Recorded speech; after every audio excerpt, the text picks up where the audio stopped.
Okay, we're going to call the Star City Council meeting to order. It's Tuesday, February 16th, 7 p.m. I'd like to ask everybody to stand and please do the pledge with me.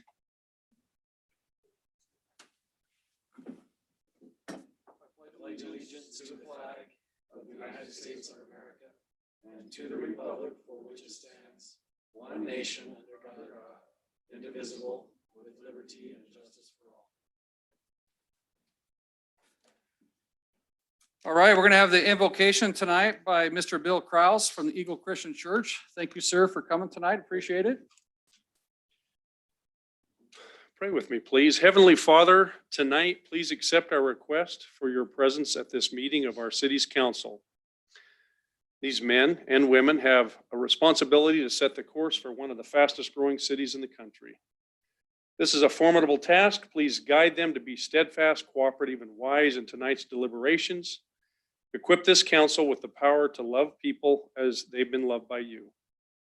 To some people, this may seem less significant than national tensions and global pandemics, but Father, you know that this is our home. Our children and grandchildren go to school here. Our friends and neighbors live here. Many of us work here in Star and the surrounding area. Families attend houses of worship here. Please grant safety to our community. Thank you for all of the civil servants, especially law enforcement, teachers, medical staff, and our fire department. The invitation is open, Father, for you to be here with us. In Jesus' name, amen. Amen. Thank you, sir, very much. Appreciate it. Roll call. Councilman Hershey, Here. Councilman Keys, Here. Councilman Nielsen, Present. Councilwoman Samuelson will not be here tonight. Entertain our motion to approve the agenda. Mr. Mayor, Councilman Keys, I'd like to make a motion to approve the agenda as written. I second that. got a motion second. Any further discussion? All in favor? Aye. Okay, that motion carries. On to item 5, consent agenda. Mr. Mayor, Councilman Keys, I'd like to make a motion to approve the consent agenda consisting of items 5A, regular meeting minutes of February 2nd, 2021, 5B, findings of fact and conclusions of law for River Creek Landing subdivision, Selwood Place subdivision, and Brightonbach Ridge subdivision. Item 5C, final plats for Star River Ranch Phase 2. we have a motion. Do we have a second? I'll second that. We got a motion and a second. Any further discussion? Mr. Mayor, Councilman Keys. I did have some questions about the final plat for Star River Ranch Phase 2. I'd like to discuss if we could. Okay. Chris, are you on, Chris? I know, I need to ask him a question. Okay. Yeah, I'm here, Mayor. Can we don't have to pull this off to discuss, correct? Can we just discuss it here and then vote? I guess it depends what the discussion is. If it's just a clarification, that can be done as part of the agenda. If it's like a conversation about whether or not to approve or not approve, that should be pulled off and discussed later outside of the consent agenda. So if we were to pull it off to discuss, we would just add it to like item under like public input for discussion and it could be an action item? Yeah, it's already an action item because the consent agenda is an action item. And so it could be immediately after the consent agenda or anywhere else you want to put it on the agenda is fine. Okay. Thank you. So do you want to pull it off to discuss then? You want to change your motion? 6 is, I think we can discuss it here.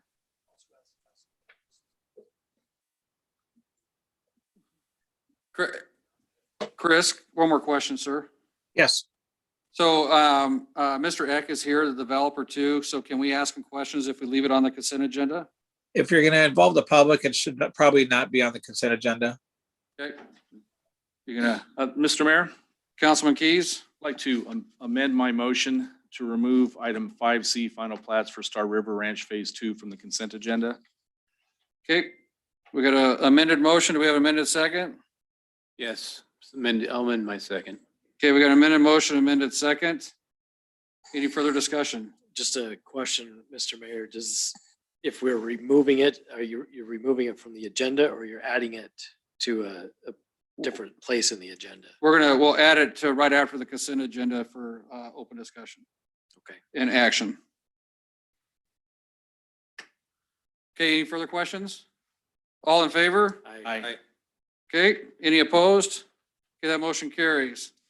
Okay, we're gonna move on to the final plats for Star River Ranch for open discussion. Michael, Mr. Mayor, go ahead. so I had looked at this earlier and I just wanted to clarify for the record that what we're looking at that was previously, I think, Phase 3, Subdivision 3 has been combined now with Phase 2 and that there is no longer going to be a Phase 3. Is that correct? So, Mr. Eck, we'll have you come up here and just state your name and address, please.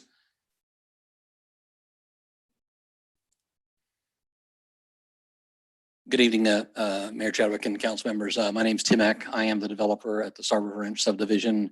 I live at 6152 West Half Moon Lane in Eagle, 83616. And your question is, right now there is not a intention of doing a third phase, so this will just be the final phase. Okay, so yeah, the earlier maps we saw showed 3 phases, but I know that you did quite a bit of work in there. And so that was my question, was there is no third phase now.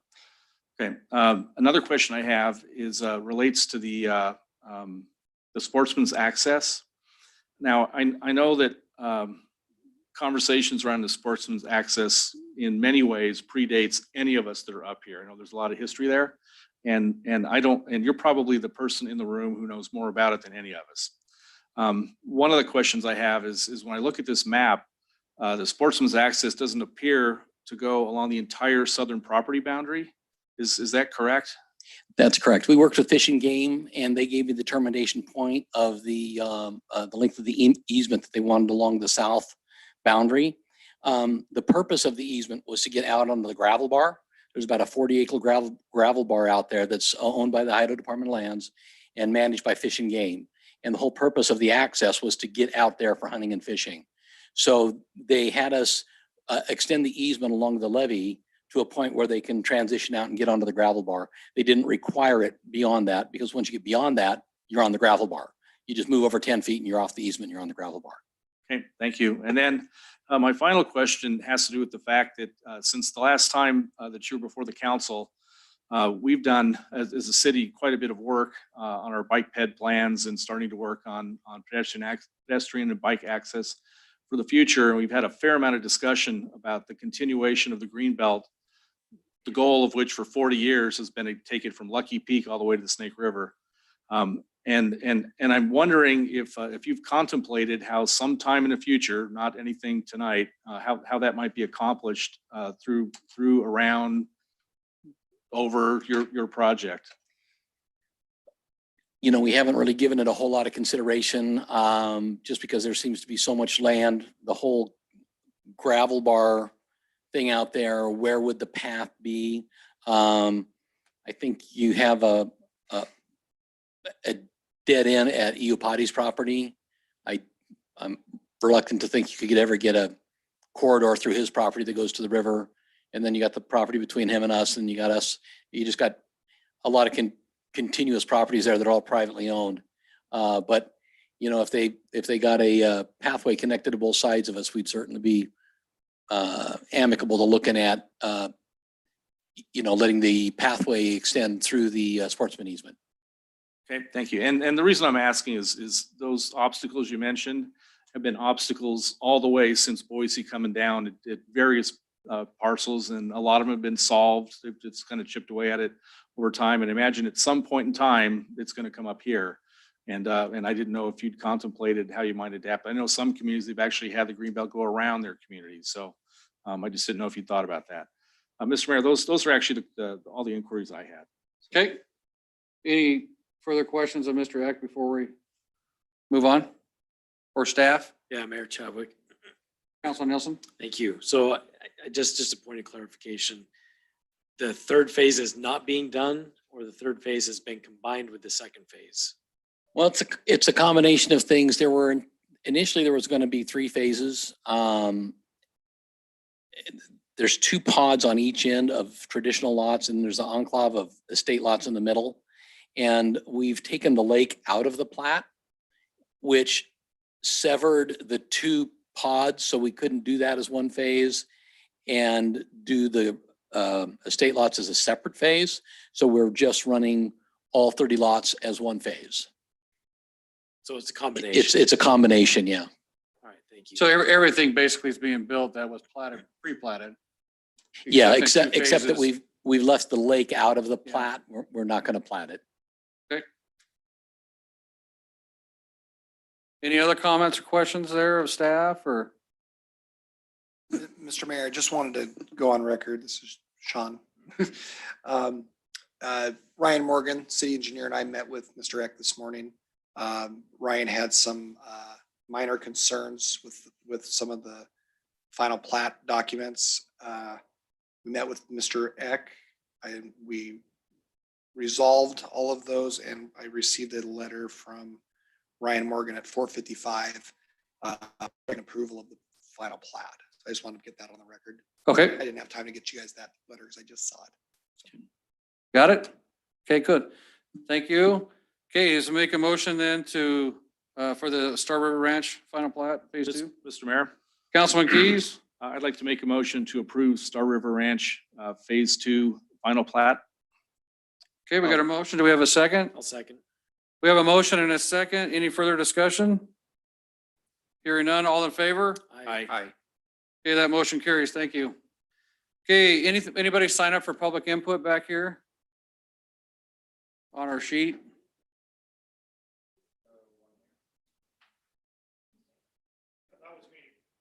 Oh, yeah, you don't get public input. You get a workshop. Okay, all right, nobody signed up for public input. We're gonna move on to our workshops. We have two of those tonight. We have Kenyon Highway District number 4. Mr. Hopper here is going to, you want me to pull up that PowerPoint now? Yes, sir. Mr. Hopper is going to do a little presentation here for us regarding the the impact fees on the CHD4 side. Thank you, Mr. Mayor, members of council. It's been a few months since we met last. Thought I would give you an update on the work we have done to date. This is the presentation that was presented to the impact fee advisory committees about 3 weeks ago. And Is it turned on? Well, it may not be. I don't know if that remote got turned on. I didn't check that on the side. Oh, was it on? It's got a little green light. Or if you just point it at him, then he'll hit the button. There we go. Works too. So you can skip this slide. There was a little bit of background detail we covered in the advisory committee meetings. I'm more than happy to backtrack as we move along if you have questions. So feel free to stop me and interrupt. But we are nearing the end of this development of the capital improvement plan and the development of an impact fee program. Excuse me, we are running a little further behind schedule than we had anticipated, largely due to COVID. I think that's been the biggest thing. Trying to coordinate meetings amongst large groups of people has been difficult, to say the least. So if you'll move along for me. As a reminder, we have this study encompasses a service area, everything north of the Boise River, west of the Ada County line, and east of Interstate 84 within Canyon County. Next, please. Next. So we developed a draft capital improvement plan at this point. Project costs were based on our experience in constructing similar type projects, single lane, multi-lane roundabouts, traffic signals, and roadway widening and extension projects. These are generally similar to those cost estimates used by ACHD and generally similar to those costs we have incurred in recent projects of similar nature. So the cost estimates we use in developing this plan are based on real numbers, even though they are fairly round. Let's see. So we're, again, just to backtrack, we do not, impact fees are not eligible for addressing existing deficiencies in system capacity. So any problems we have today, we can't use impact fees to correct those. We can only use impact fees to correct those brought about by new growth and development. That's what this slide said, so. Certain other components of the costs are not impact fee eligible. Portions of the project funded by any other transportation agencies. In our case, in the case of this service area, that's only ITD. Bicycle and pedestrian facilities are not included in the impact fee cost for this project. There is not enough sufficient demand at this point to demonstrate a need for capacity of those improvements. So we'll need to fund those through another mechanism. Additionally, reconstructing of any additional travel lanes or intersection controls is not eligible, as those are existing facilities. And so we can't use impact fee funding for those. Our existing deficiency map, as identified by the travel demand model, applied to our current conditions, shows us generally good news. We have 5 intersections on the State Highway 44 corridor that include Canada Road, Lansing, Middleton Road, Emmett Road, and Highway 44 that are currently level of service D or worse at peak hour. And there is one roadway segment, Middleton Road, south of Middleton City down to Lincoln Road, that also functions below level of service D during the peak hours. These are the existing deficiencies we have in our system, and we can't use impact fees for those. This is good news because all the rest of these projects are impact fee eligible. Looking at the next slide, you see the projected 2040 deficiencies include the entirety of the Highway 44 corridor and every significant, meaning collector or arterial intersection with that state highway. The Middleton Road corridor from Lincoln Road north through the city itself. Various intersection projects along Canada Road and principally Purple Sage Road between virtually the county line and Interstate 84. These are the deficiencies we're projecting that will have reached capacity such that they function at a level of service D or worse, meaning we're going to be experiencing much higher levels of delay than are currently there. So these projects they're what we're going to need to develop in order to bring the system back up to its current level of function, and we'll do that using the impact fee. So is the goal to stay at C or higher? The goal is to not get worse than D. Not worse than D. Okay, Yes. all right. Theirs is actually slightly different, but I'll delve into that a little bit, in a little detail further. So from these deficiencies, we developed a project list or a project map, as you'll see on the next slide. Again, they're focused principally on the Highway 44 corridor. Again, where we are able with this program only to use, we're only able to use the impact fee revenues from this collected by the city of Middleton and by Canyon County to fund those parts of the Highway 44 corridor that are outside of the current State Highway 44 right-of-way. So this would be the public road approaches to Highway 44 where those improvements would be necessary. Again, it covers every public road intersection that's not a minor street to that corridor. And then we have further development of corridors on Blessinger Road between Purple Sage and 44, Canada Road between Purple Sage and 44, and the entirety of the Purple Sage corridor from the county line over to Highway 30. There are some miscellaneous smaller road segments that tie some of these larger corridor projects together, and also some other smaller gap segments that fill in gaps in the existing transportation system. But in general, the improvements, particularly in the star area of impact, are going to be focused on the Highway 44 corridor, the north-south corridors of Blessinger and Canada, and then the Purple Sage Road corridor. Many of these improvements are intersection related. There's about 30 intersection projects all involved. Most of them involve development of a single lane roundabout to serve traffic needs projected in 2040. The State Highway 44 corridor is assumed to have traffic signals at the majority of these intersections. Some of the minor road intersections will not be signalized.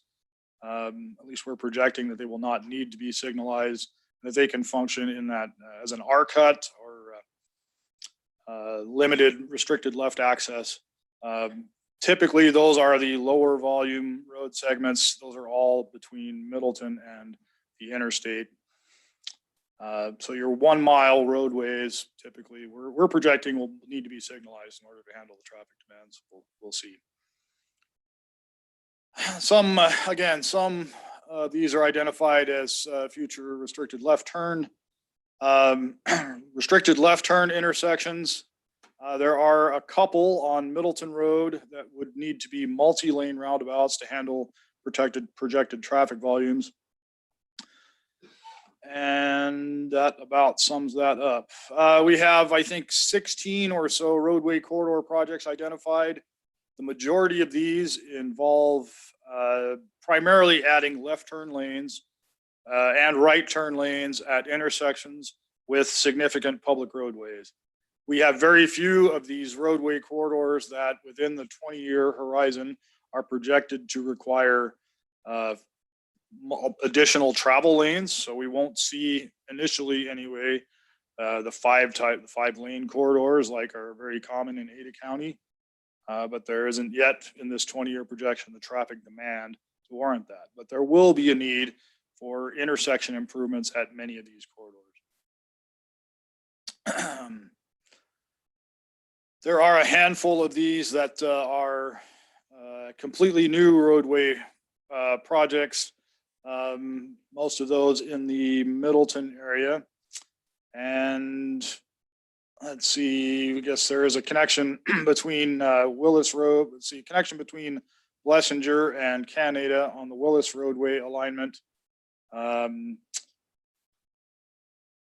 That really is the extent of the new roadway construction within the STAR area of impact.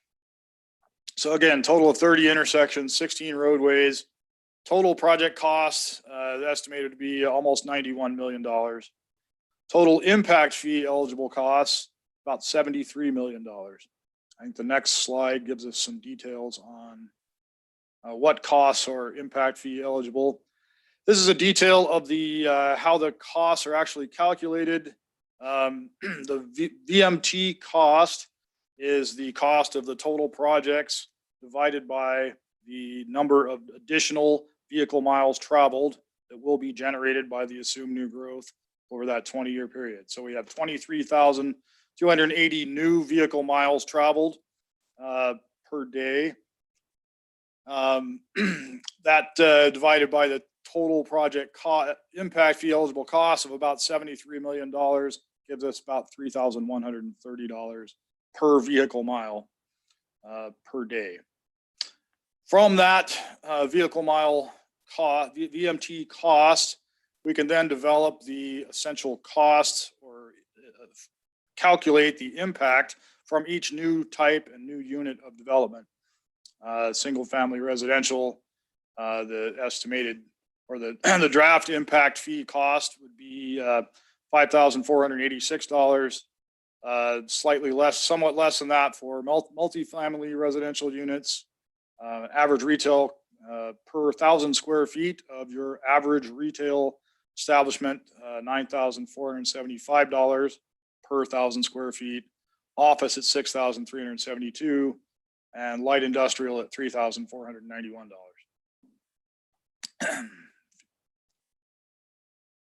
I think that was the last one. Yeah, this works through the whole calculation. I can go into more detail about. So are we gonna break that out some more? We are, yep. Okay. On the retail side, similar to what Absolutely, ACHD yep, does? yep. Yeah, okay. So that could. I have that further along in this as well. So yeah, we're basically breaking it out to the same level of granularity and detail that ACHD does. Okay. Same number of land uses. As a comparison to the impact fees that are estimated for the Mid-Star service area, You can see that ACHD's current single-family residential is 3,433. City of Nampa and City of Middleton currently you have charged somewhat less than that, on average $2,700 per unit. City of Nampa and City of Middleton use different methodologies for calculating the impact fees. So our direct comparison with their costs are somewhat different. I'll go into some of that in a little bit further. Our comparison with ACHD, again, I break down in some more detail later on. Mayor Chadwick, Yes, sir. just a question on the types of intersections. I noted that the cost of roundabouts is, at least 3 times higher than the cost of a signalized intersection. What's the criteria? Let's go back that? to our, actually very nearly the first slide, which was the intersection costs. Here we go. So the roundabout intersection costs describe the cost of the entire intersection. The traffic signal cost assumes only the traffic signal equipment and signage. So associated with each one of those intersection projects, a signalized intersection project, we have turn lane improvements of $300,000 per turn lane and some additional roadway widening costs per additional lane. So Okay. that number is a little bit misleading in that the traffic signal really only covers the cost of the signal and equipment. It doesn't include all the auxiliary lanes that go along with a signalized intersection. So and if you don't know this number off your head, that's fine. But I'm curious if you were to look at a situation where a single lane roundabout would be appropriate and you were to signalize that same intersection, what would the cost differential be? It's going to vary somewhat. Generally, you can install a traffic signal for less money than a roundabout. Roundabout requires a larger footprint right at the intersection, whereas a traffic signal requires a slightly smaller footprint at the intersection, but more right of way and more road widening up and down to accommodate the storage and capacity. We have evaluated, it's been a number of years since I've done a direct comparison on those two, because for the most part, we've made a determination before we get into costs on which type of intersection is preferable. When I did, cost of a roundabout was slightly higher, less than 10% higher overall cost for an intersection. That was for one project where the longitudinal requirements of a traffic signal were more expensive per foot than they might have been for a typical intersection, if you will. So we might see the cost of a roundabout somewhat higher, 10 to 20%.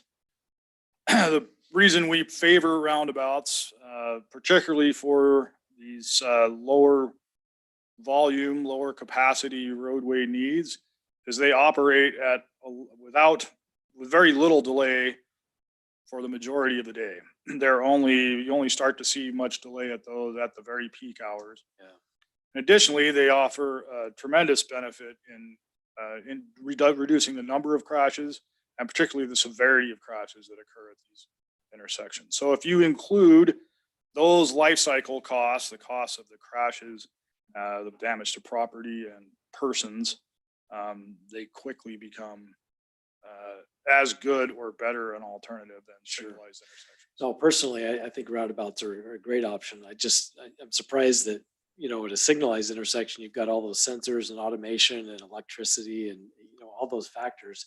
And a roundabout just seems like a little extra concrete and some more land. So I appreciate your Seems like it. explanation. There's an awful lot of signage associated with a roundabout. Again, you have the larger footprint and there's, lots more curb. Thank you. Mr. Mayor, Councilman Keys? so what about the O&M cost for roundabout versus signalized intersection in the long haul? In the long haul, they are generally pretty easy to maintain. You keep your signs in place. You don't have to there's no required maintenance for signals.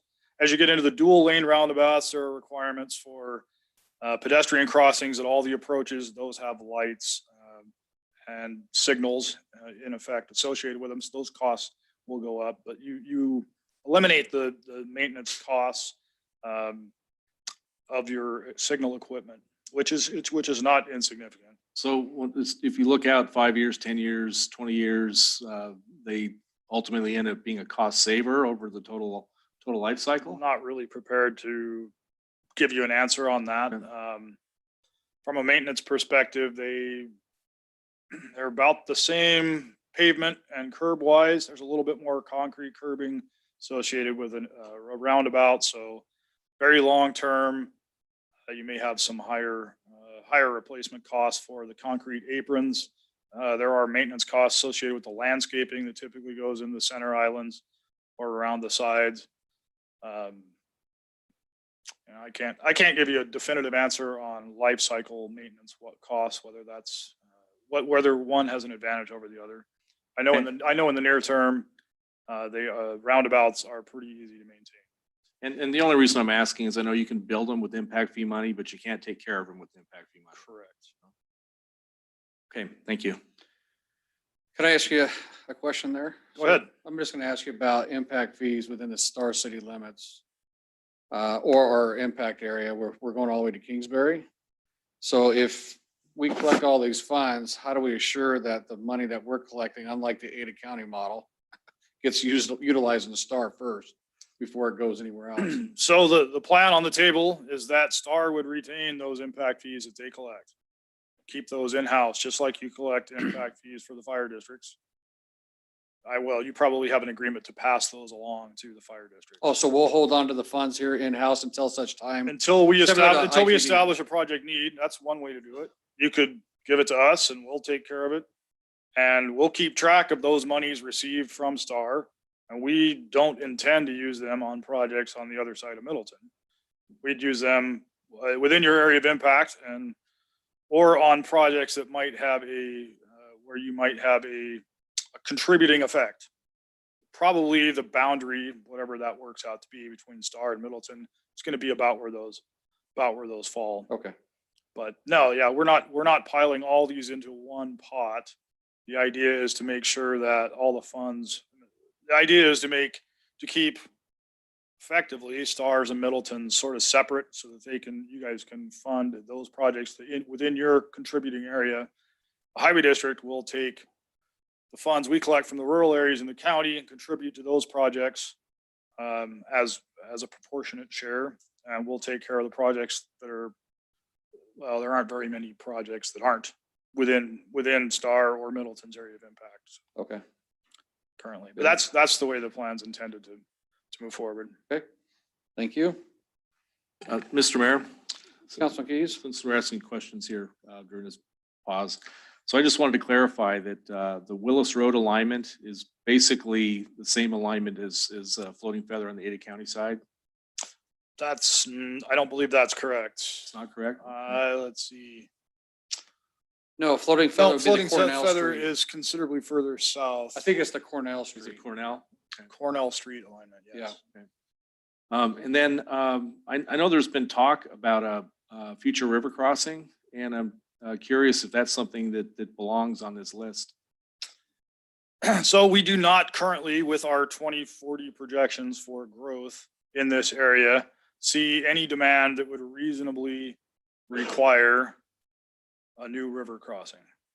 We are talking about having to expand the existing Middleton Road crossing from 2 to 4 lanes.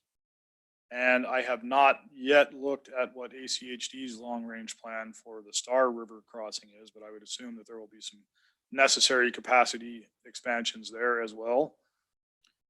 Those are probably sufficient to handle the growth we're projecting for this first 20 years. Now, if we were to include the Kingsbury Road extension and a bridge project across there, it would take pretty much all the traffic away from all these other projects, which we know and recognize will be needed first, and put all that traffic there. And so we'd be collecting impact fees for one river crossing and one highway between Kingsbury and, well, between Highway 44 and getting across the river. That would, all the travel demand would go to there. It will belong on this map sooner or later. I can't tell you specifically when. when we start to see these other roadway corridors get more congested, when we lose our ability to expand them further due to additional costs, at some point that's going to be a very necessary component of this plan. But at the moment, we're still, and I'll go into the actual what numbers we're expecting for population. There's just not enough people to generate that requirement yet. Okay, thank you. Okay, you got me, I can't remember what page you were on here. Let's see, I'll keep going through here. General next steps, we will hope to get final comments from the impact fee advisory committees on this capital improvement plan, and then finalize that and bring it back to the cities for consideration for inclusion in your comprehensive plan, and finally for adoption of an impact fee ordinance. So going back to the comparison between the impact fees among the various jurisdictions, I know this was a question that Michael had brought up last week. I've got some further detail on that. So what are the, if you'll go to the next slide for me, what are the primary differences in those costs? There are generally three big ones and one sort of smaller one. Biggest one is the average trip length in this service area is nearly twice as long as it is for Ada County Highway District, or for Ada County Highway District. If you'll get the next slide. Average trip length in this service area is 11.2 miles. And that includes the length from wherever the average destination origin is to the average destination, which may be somewhere in Ada County. In ACHD, that average trip length is only 6 miles. Roughly. Big difference. They have a lot more services. They have a lot more jobs close by. So the average trip lengths are considerably shorter. People have to travel more miles to get to jobs and services here in this area than they do. That will change over time. Those numbers will begin to equalize as this area becomes more urbanized. But this is one of the principal deficiencies we're looking at. Secondly, kind of going back the other direction, a smaller percentage of these trip lengths are actually on the local area roads that we would be responsible for improving and maintaining. About 37% of the trip length is on the local system in the Midstar area, whereas almost half of that trip length is on the local roadways within ACHD. That represents the fact that more people use the Highway 44 corridor, which isn't included on the local roads. More people use I-84, those non-system roadways. So net, the net trip length, 3.5 miles in the Midstar area versus 2.9 miles in ACHD, 23% higher trip length in this area than there is in ACHD.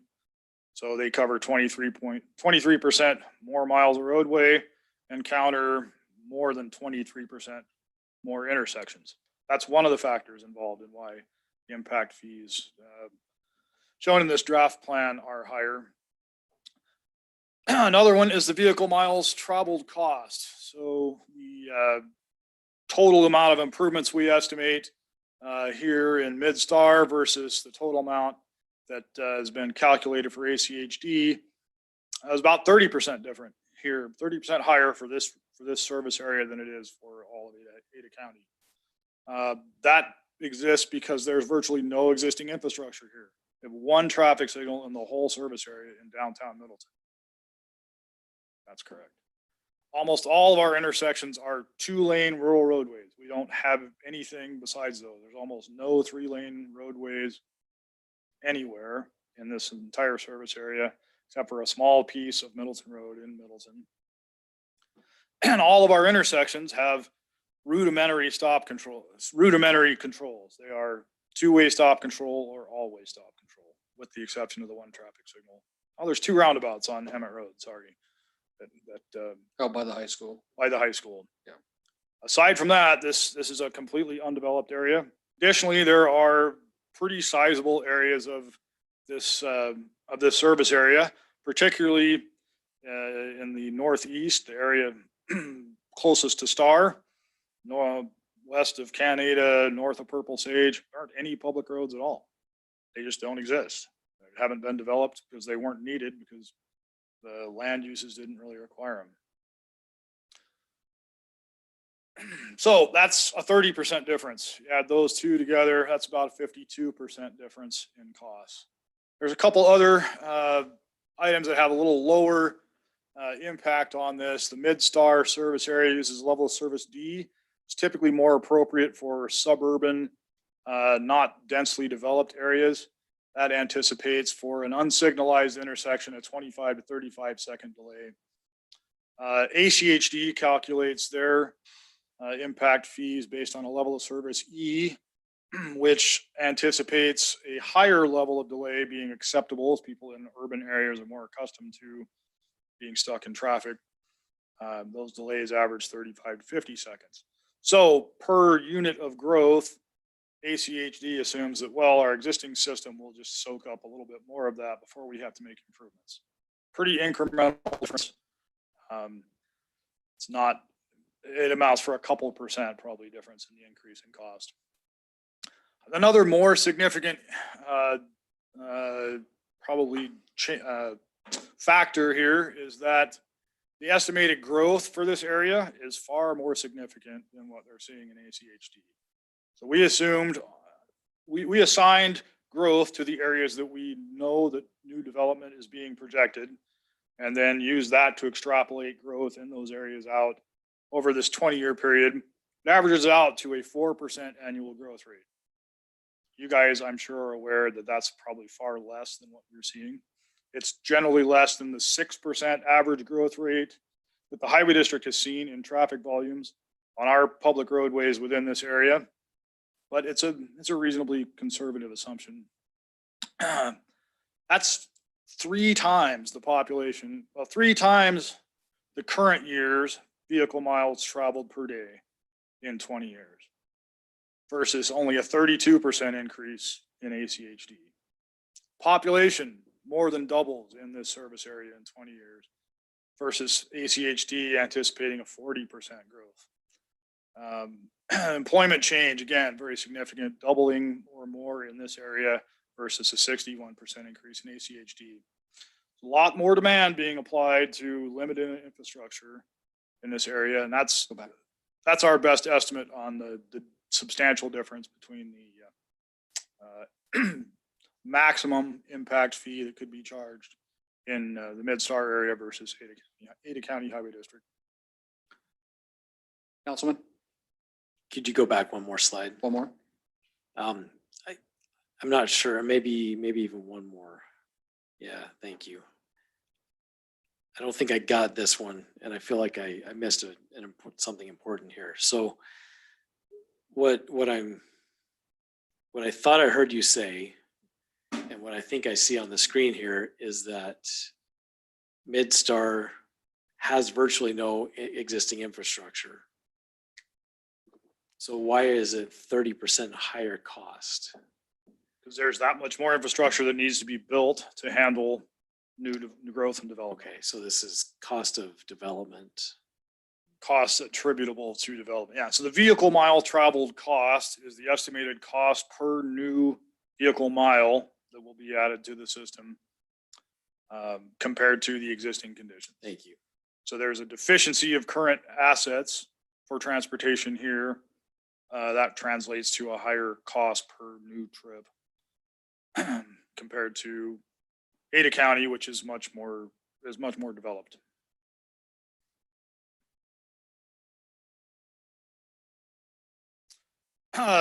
Brief comparison of this service area versus the city of Nampa. There's 2 different methods for calculating the impact fees that are being used here. City of Nampa, I guess first and foremost, they only used a 10-year growth horizon. So they're only capturing growth that's estimated for the next 10 years. That doesn't reach out to see, okay, that this intersection may actually, instead of needing to be a 3x5, may actually need to be a 5x5 in another 10 years after that. And that may be sort of deferring or delaying the onset of those costs in their calculations. They also did not use, I mean, they're using a completely different methodology. They established, here's what we believe are the projects that will be necessary. They didn't do any specific travel demand related calculations. And they have attributed those to different types of development in a manner that is somewhat more subjective. They also have a higher level of existing deficiencies in their system, which are not impact fee eligible. And so their impact fee eligible costs are somewhat lower than this service area, where we are fortunate to have a very limited number of intersections or corridors that we can't use impact fees to fund. So again, a summary of all that. The two big ticket items on why the sort of impact fees would be higher for this service area based on this draft capital improvement plan would be the increase in trip length and the increase in vehicle miles cost per trip. Covers roughly 52% of the difference. Right now, the maximum impact fees that we could collect, these are the numbers you're seeing, those would be the maximum allowable by law, are 60% higher than those currently collected by ACHD for residential, average office, and the average industrial uses, and about 21% higher for the average commercial use. This, I know you probably can't see it at all. This is an example of the different land uses all broken out with various rates for each of those land uses. This was as good as I could do at 5:45 tonight. This is the commercial one? Yep, commercial, commercial, industrial, and Oh, there's a few residential on the top. the residential is on the top. Okay. That's the end of my presentation. There was one other slide that I forgot to add. There are methods to reduce these impact fee costs per land use.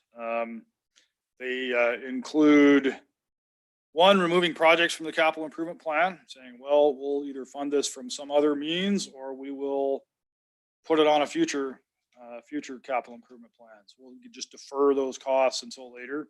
Two, we could adjust some of the factors included, which would be, we could assume that, well, the average trip length is too long. Let's shorten that by some percentage. That would reduce the cost per land use type. And the third would be to reduce the time horizon of this impact fee of the capital improvement plan. Instead of going to 20 years, we go down to 15, which would drop some of the projects off the top of the list. We can go down to 10 to drop even more of the projects off. Again, that's sort of deferring those costs out to the future. But those are all options that are available if the maximum impact fee we calculate to be eligible is politically uncomfortable.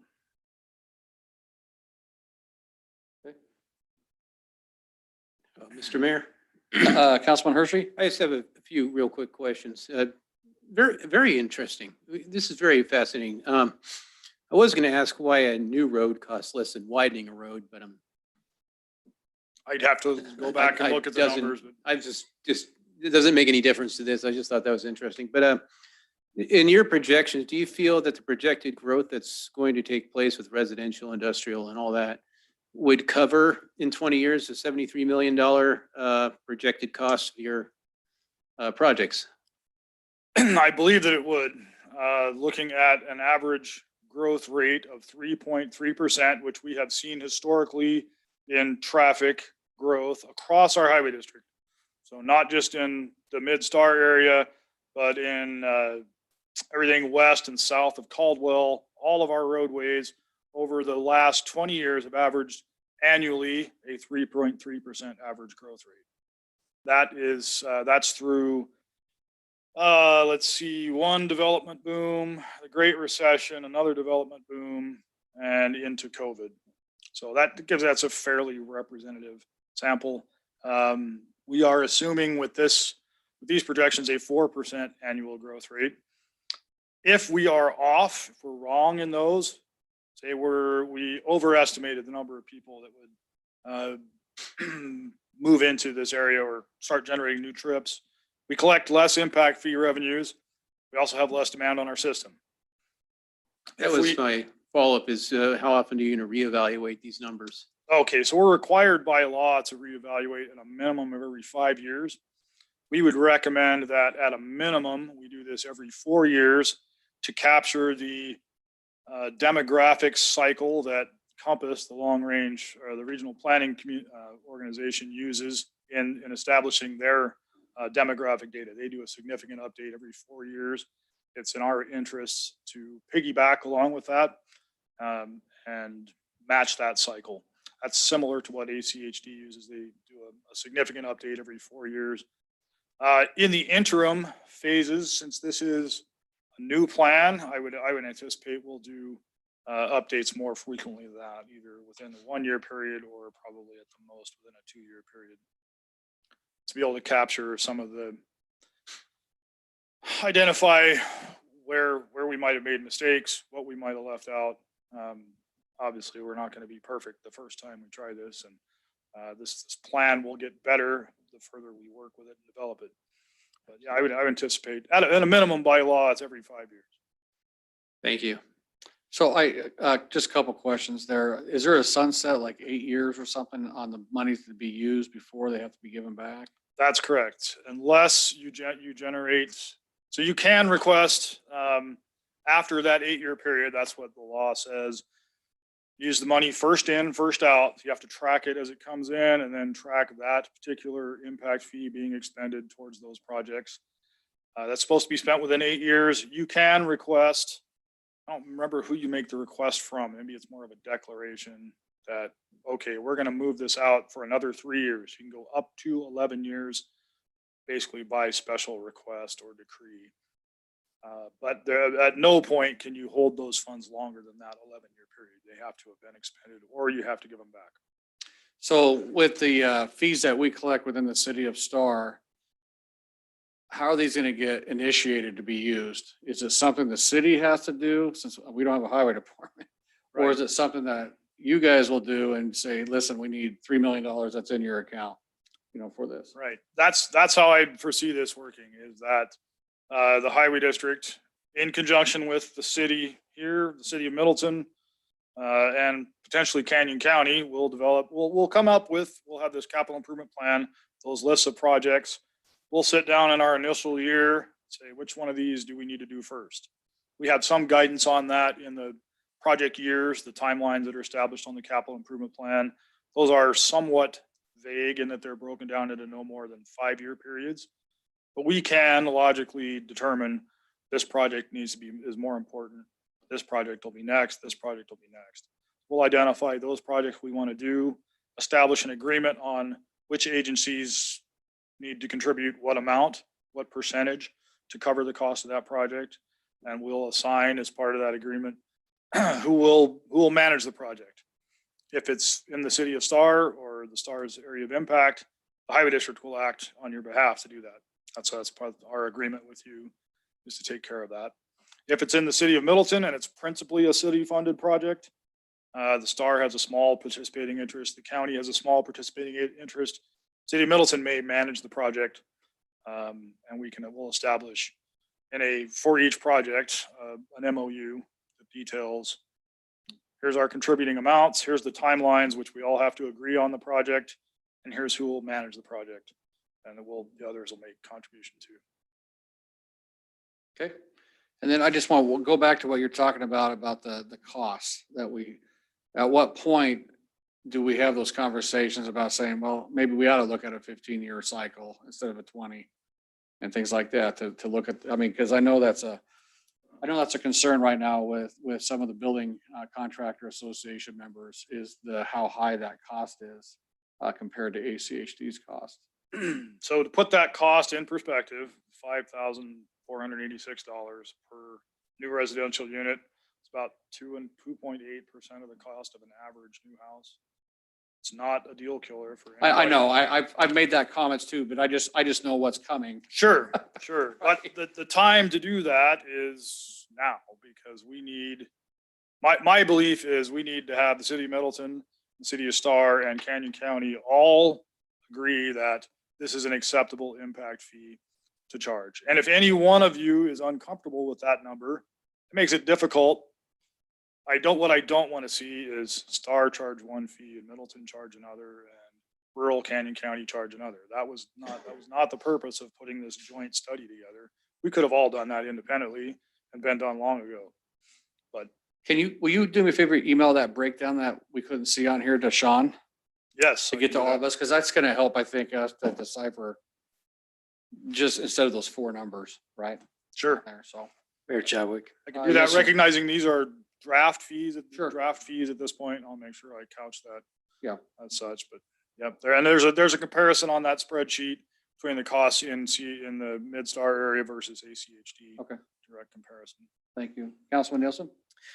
So as I think of the objectives that the city of Star has in, working with you guys on this, a couple of them come to mind, in light of the comment or the question you just had, Mayor Chadwick, and that is, one of them is to have growth pay for itself, right? Right. So here we have a data set. We're trying to make a data-driven decision instead of thinking, oh, we can just get $2,000 and we'll call it good, or no impact fee. We're recognizing that there is an impact. One of the points that concerns me is your estimate of a 4% annual growth. And as you well pointed out, that Star in this area in particular is experiencing much higher impact than that. So I'm curious if there are mechanisms in the formula to account for an actual growth rate that is greater than the anticipated growth rate. And a couple of things that come to mind that, for me in asking that question are, obviously, if we have more people moving in, there will be more impact fees collected, right? But at some point, there's your ability to execute on projects is impacted. The timeline. Right, the timeline, the number, the contractors that are available, and just the sheer capacity of your district to manage that many projects. So then back to the mechanisms, is there anything in there that helps us to, level that out? So you are correct that if we experience higher growth rates than we've projected, we will collect additional revenues. We have not in this plan. So what my hopes for in developing this initial capital improvement plan was to capture a representative sample of the growth of the infrastructure we would need to handle an increment of growth. What we don't have on here are the big ticket projects like a Kingsbury Road river crossing or an expressway somewhere along Galloway Road that runs from Highway 16 to the interstate. Those types of costs necessary to handle future growth beyond sort of the scope of this study is not necessarily captured, but that's not going to happen overnight. Right? That's going to be something we will, this program will evolve into. It's not a perfect system, but it gives us what I believe is a reasonable estimate for this next assumed 20,000 new vehicle miles traveled per day.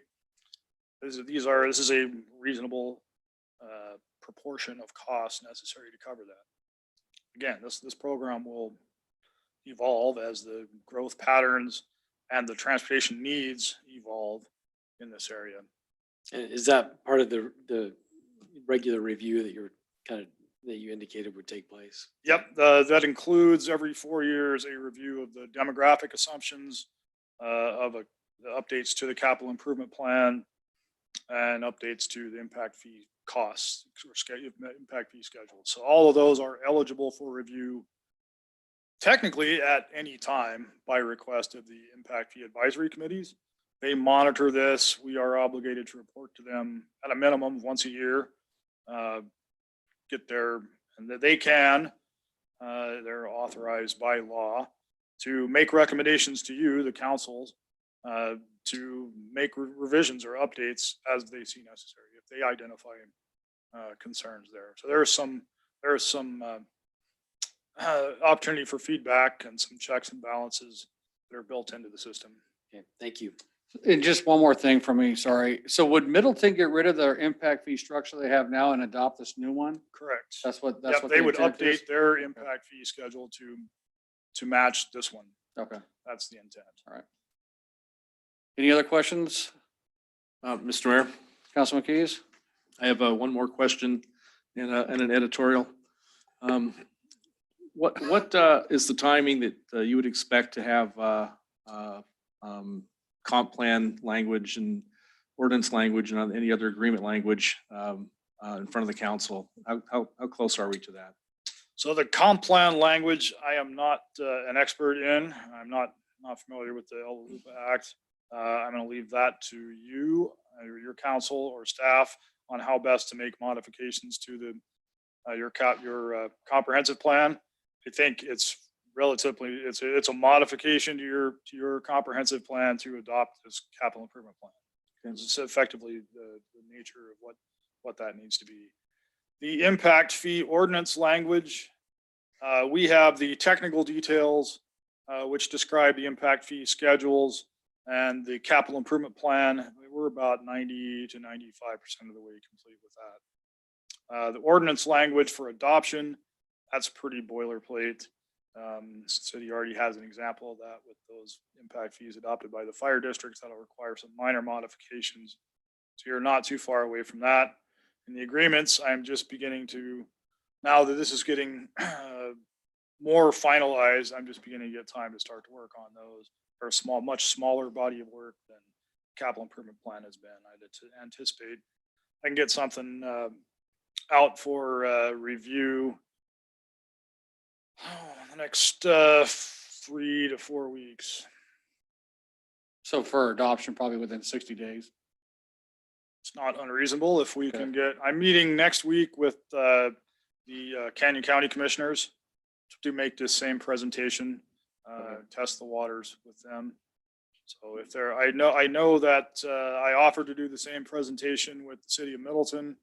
I've reviewed their impact fee advisory committee, apparently did not have any substantive questions. Their staff was comfortable with the impact fees that are proposed, the maximum impact fees proposed. I don't think they are concerned about these being too high.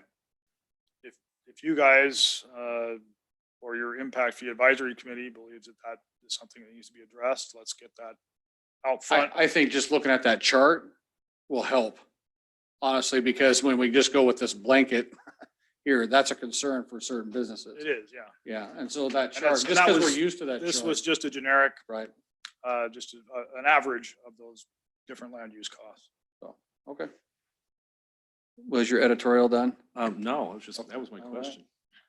So, no, I just wanted to mention that, You got 3 minutes. that Mid-Star Highway District sounds way more 21st century than Canyon Highway District number 4. So just food for thought. Would save a lot of confusion for everybody who thinks we are Canyon County or that we are the highway district for the entire county. Yeah. However, I'd have to form a new highway district because I've got another 200 and some miles of road outside of the Mid-Star area too. Well, that was just a commentary, but I also just want to say really thank you very much to you and your team and Kittleson and the rest of the folks who've been involved in this. You guys have been working really hard on this for a long time. So thanks for coming tonight. We appreciate your participation. We couldn't make it happen without you guys. So I'm glad that you recognize the importance of taking steps in this direction. Thank you for your time. Hey, appreciate you. Thank you. All right. Come drive back. Oh, sure. Will you email that to Sean? I can't get it to save on here.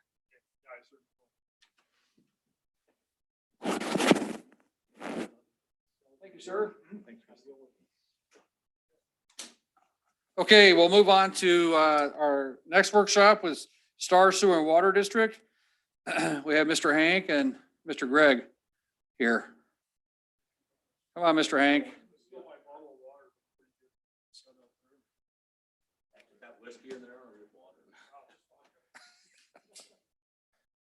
Council, Mayor, staff, Greg Tominski with Star Sewer and Water District. Board, Hank Day, Director. So recap of the first meeting that I was here, talked to you guys with Justin we're talking about potentially having the city invest in their future for the sewer lift station at Kingsbury. We talked a little bit about the one that we're doing across the river on Joplin. And we had some significant questions that I didn't have answers to at that time. Oh, sorry. Right. And so we wanted to come and answer those questions that were not answered last time. And that was, the biggest ones were, how long does it take to be paid back for the investment into the sewer and water district lift station and the process of that? And so I'll let Hank talk about that. Well, we came up with a plan. We charge sewer impact fees, basically is what it is. It's not an impact fee. It's a interceptor line fee. And in Canyon County, it's $1,600 per lot that the developer pays before he gets anything. And we thought we would give you all of that money back towards the loan that you're gonna give us, and we wouldn't use any of that. We would keep the sewer connection fee, which is $3,500 per house. We would keep that because we got a $30 million project going on at the wastewater treatment plant. And I think we need to pay that back too. We're gonna do this project one way or another, but we also are gonna drill a well out at Kingsbury. That's another $1 million. We're gonna be spending about $6-7 million out of Kingsbury. We just spent $30 million at the wastewater treatment plant. Another $4 or $5 million up at Roseland, where the wells and the tank. Another $4 million across the river. We can do it without your help. We'll have to go get money, but we'll pay you back with the interest that you would make on that money is what we're thinking, because we don't want any of the citizens of Star to be shortchanged. They should be getting the interest that they would earn on that money. And as long as you're getting the interest that you would normally make, we think it's a win situation for everybody. Because if we don't build that, you won't have the sewer permit, I mean, not the sewer permits, but the housing permits and things like that out there that you will give. And we just have, what, 300 acres that was bought out there. And I have, I don't know, 5 or 6 developers a week that I talk to that come from Kingsbury back to Canada, up to the foothills, and including up there in Hillsdale and stuff like that. And they're just coming out of the woodwork. We need to build this, and the sooner we build it, the sooner you guys will make money, and the sooner we'll make money. And if we don't, Middleton's gonna take it. You're gonna lose all that money from those houses. And I would think we don't wanna be like Garden City.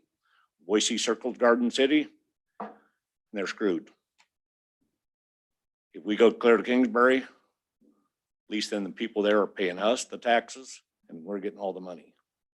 If you want to give it to Middleton or Nampa or Eagle, that's up to you guys. I don't want to give them anything.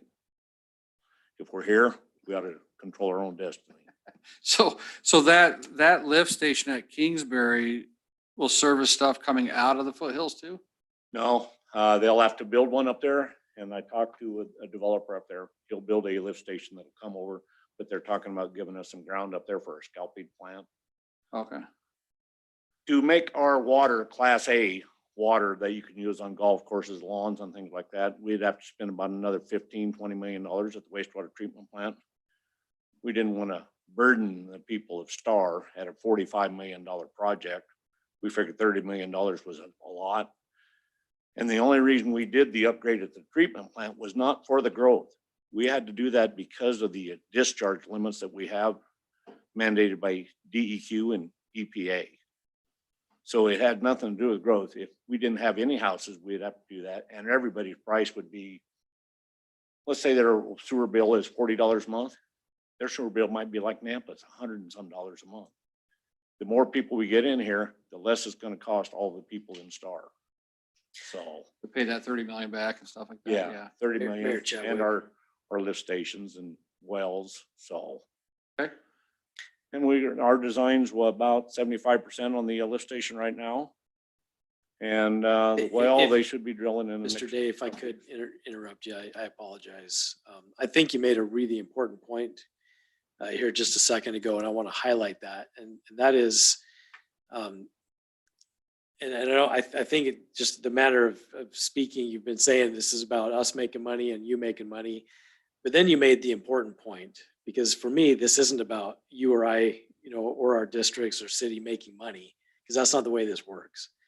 It's about spreading out the costs Yeah. across all of the More service people we area have, the so that we actually less. reduce the costs for our constituents. Exactly. I don't want to give anybody, even in, I don't know if we have people online or not, so there's, 5 people here or whatever, but I don't want anybody to have the idea that we're making any of these decisions based on the city getting more money or the Star Sewer and Water District getting more money.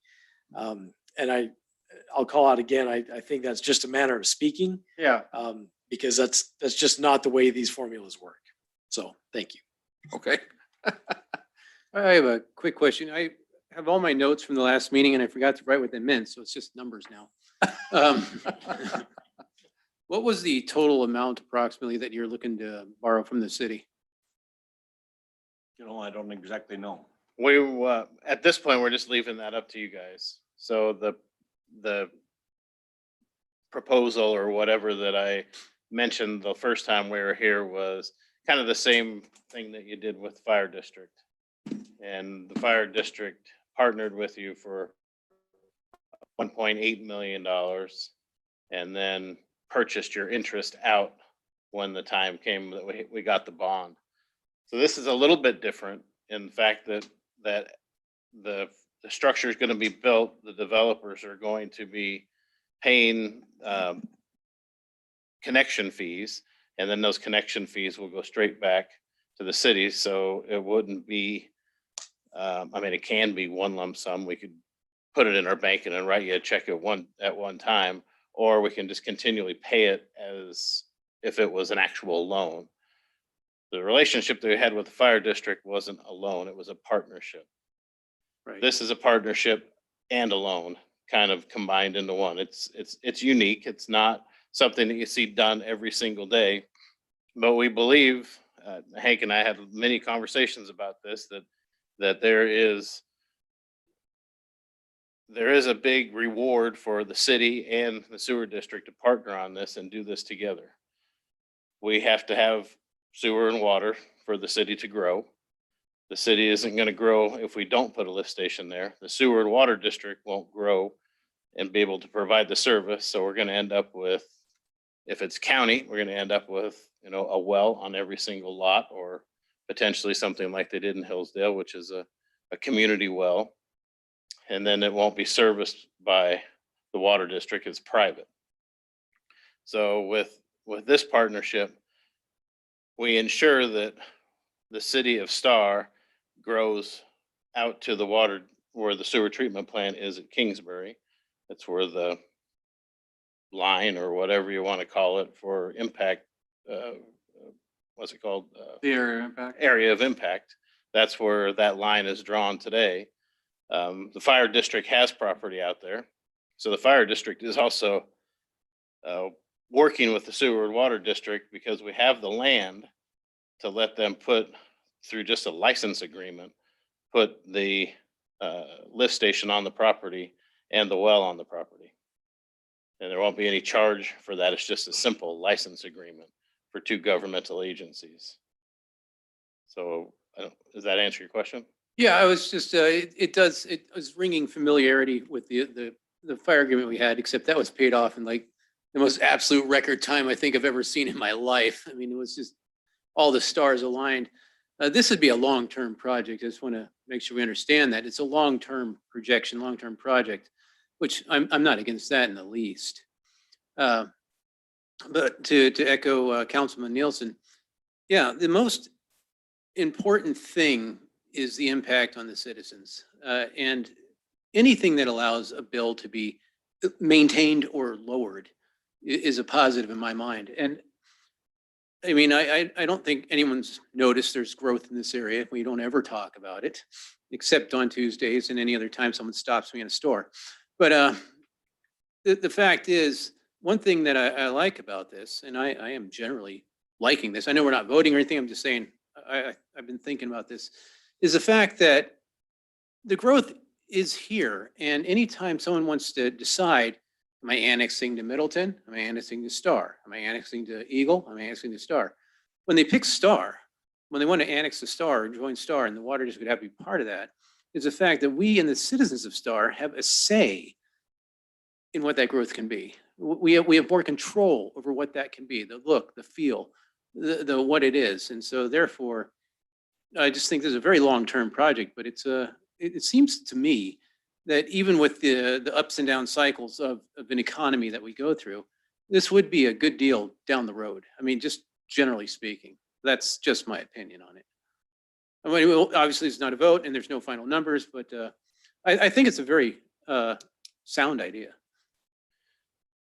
Like you said, I mean, as a board and with Hank there, we had discussions about this and if it was the right thing to do or the wrong thing to do, or should we just do it and not worry about partnering with anybody else? I mean, our decision to come to you and talk to you about this was to try to control the cost of sewer, water, and Star. When the sewer treatment plant upgrade is completed, there will be some sort of an increase in rate. That loan has to be paid back. And the more growth that we have within Star's area of impact for the city and with the Star Sewer and Water District, the lower that number will be. So we're trying to take that number of what, and we don't even know what that number is at this point. Well, when we get that number, we're hoping that it is not significant, like what Hank said in Nampa that it is. We're hoping that we can keep that down by making sure that we have the connections available in the sewer treatment plant and the connections available in lift stations so we can get the sewer to the treatment plant, if that makes sense. Mr. Mayor. Councilman Keys? So, I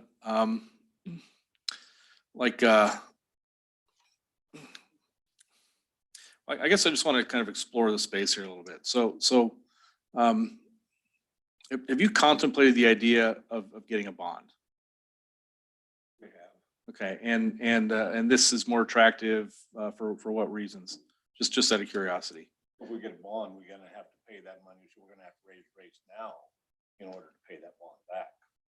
Okay, so if we were, and I'm just playing what if here again. So if we were to engage in this in the spirit of getting the Star's taxpayers' money back faster, if we were to engage in this agreement for now, and if we put let's say a 2-year time limit on it, and that would allow you time to get the project built, to start to generate some revenue, to start to see this growth that's been discussed. Would it be possible in 2 years to potentially at that point go and get a bond and then repay the bond with these $1,600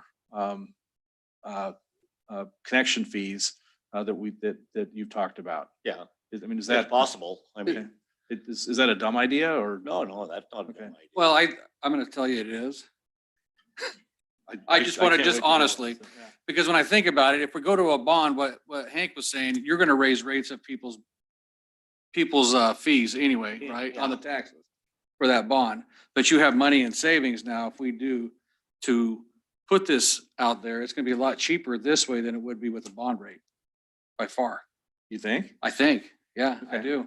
I think the intergovernment agreements, if you have funding available, that you can alleviate increased tax dollars because their tax rate's going to go up with the bond. I mean, there's no doubt about it, right? To pay that bond back. We have money in the bank that you could provide to them that they pay us back the 1,600. I look at it, let's say if it's $1 million, it's 625 connections. Yeah. Right, at $1,600. If it's a $2 million thing, it's 1,250 homes, right?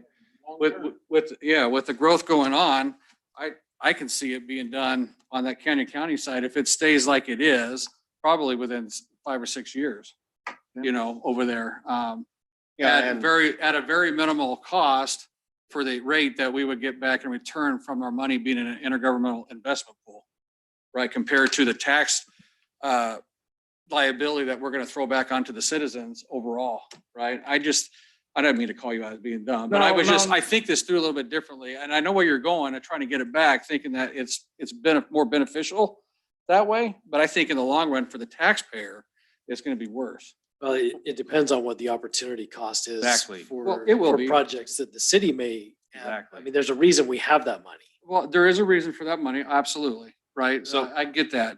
Where I'm going But- with that is if we decide, let's say 2 years from now, that the city wants to pursue a rec center, those would be dollars that we might want to put towards that. Sure. And then that's, I'm But just. that's why we I'm gotta just- think I'm it just out. trying to- I'm just trying to explore the space here. I'm not, this isn't a proposal. I'm just asking. So see the wastewater treatment plant, for example, I don't know what our payments will be on that, $2.5 million a year that we'll have to pay back.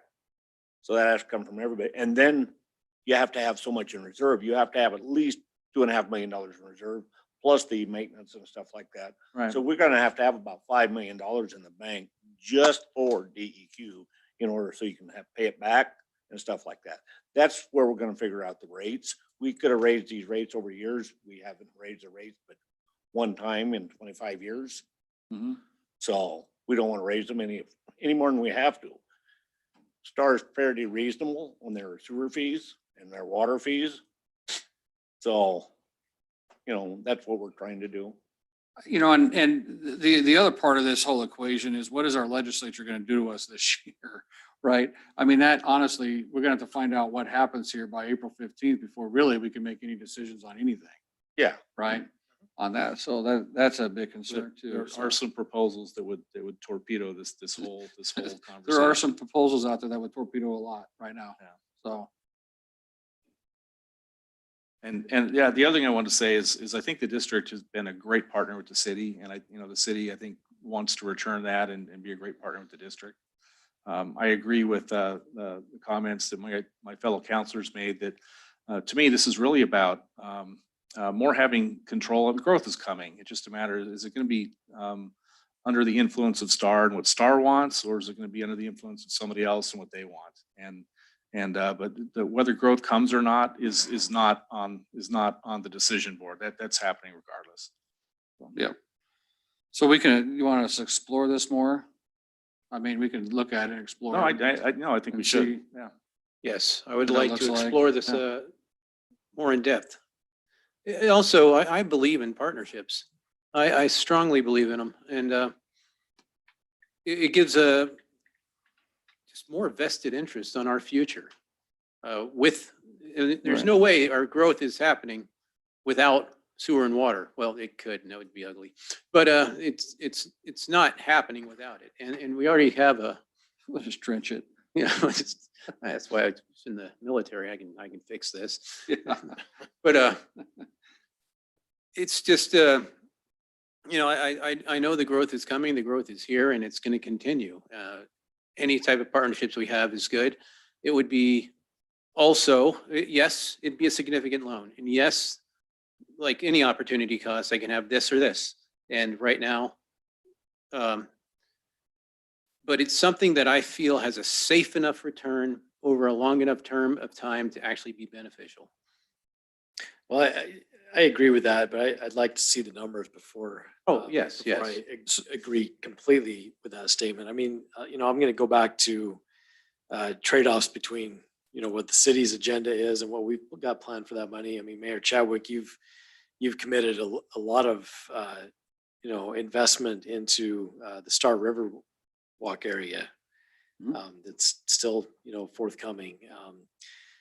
The thing that I like about this is money. I mean, the city has money that has already been collected from the taxpayers, and we don't have to go ask them require them to pay more through a bond, or maybe with a lower bond at a lower rate. So I really think that that's an attractive aspect of this. We've got to make sure that we've got our bases covered for our, projects for that period of time. And if maybe we can do both, I think. Well, the money doesn't have to necessarily have to come from the Canyon County side. It can come from these other developments also. I mean, It's all within, these it's within the subdivisions- sewer district. Yeah, within the area, sewer district. right. I mean, we've sold this year 177 permits already since first of the year. And actually, if you figure the EDUs, it's 200 and some. Yeah. So So when, I'm gonna go with that. So if, like, for instance, like the Albertsons over here. So there's, how many connections are there for Albertsons? Is that $1,600 a connection? no, they're in Ada County. Uh-huh. It's 1,600 past the Canyon County line, and it's 1,200 in the Ada County line. So theirs was 42.2 connections. So that's 42 times 1,200. So potentially $50,000. any businesses or whatever we get going down that line will help drive some of that funding to come Any of the back. grounds that have not been annexed into the sewer district, they pay those. The Yeah. existing ones that have been annexed in, they don't have to pay that. He can tell you, his property had, part of his property was connected to the sewer and water, and 8 acres or whatever it was not annexed in. He had to annex that in. He has to pay $1,200 per unit that he's gonna build in. What do you have, 49? So you have that times 49. Okay, So yeah, all right. Very good. We can discuss it all and. So and back look at some to, numbers and stuff. So, Mr. Mayor, I think what I'd like to do, if we can just set some direction here, Mhm. is I'd like to authorize you to meet with the district and start putting together some proposed financials, maybe a proposed contribution that we want to make to this partnership, and bring back to the council, excuse me, a draft or a pro forma proposal, so that we've got something with a little more meat on the bones to talk about. Okay. If the rest of the council's on board with that. I know this is an action item, we can't make motions, but. No, but it's a direction. No, I'm on board with that. I would like to see as part of this, though, also Mayor, the city's outlook on projected investments that we may use. Future stuff for the that city. might compete for the same funding. Okay. And then I guess another question I have is our decision here going to affect the timing that you guys have for moving forward with the Kingsbury Lift Station? no, it's going to move forward. Okay, and can you just talk briefly about what your current timing is looking like on that? But we're 75% complete in design. And so our anticipated go out to bid will be in April. And then it takes, well, we gave the ones across the river, I think they got 220 days, in which time to run a pressure water line, pressure sewer line, build a lift station, and a gravity line, 1/4 mile of gravity line. I think it's 220, maybe it's 280. Can't remember which is who. And then the lift station that we have at Pinewood, that's another $1.5 million, and maybe they was the 180 days. So get a contractor on board. We won't know the final cost until we obviously get the bids. So.